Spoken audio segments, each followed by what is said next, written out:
B. Scrip dividends, features, criteria, and impact. A scrip dividend, also called a bonus or stock dividend, allows shareholders to receive additional shares instead of a cash dividend. This method is commonly used when a company wishes to retain cash within the business while still rewarding shareholders. Shareholders are issued new shares in proportion to their existing holdings, effectively converting retained earnings into share capital. Scrip dividends may be attractive when companies have investment opportunities requiring cash but still want to maintain a dividend policy.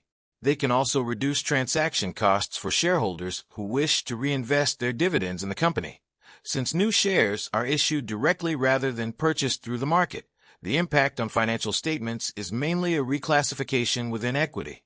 When a scrip dividend is issued, reserves decrease, while share capital increases by an equivalent amount. Total equity remains unchanged because no cash leaves the business. Consequently, the company's capital structure and gearing ratio remain largely unaffected. However, the number of shares in issue increases, which typically leads to a reduction in the share price and earnings per share, EPS. This dilution occurs because the same total company value is now spread across a greater number of shares.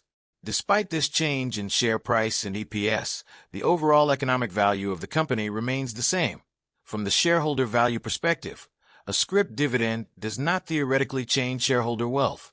Although shareholders hold more shares after the issue, each share represents a smaller proportion of the company's total value. As a result, the share price adjusts downward to maintain the same total investment value.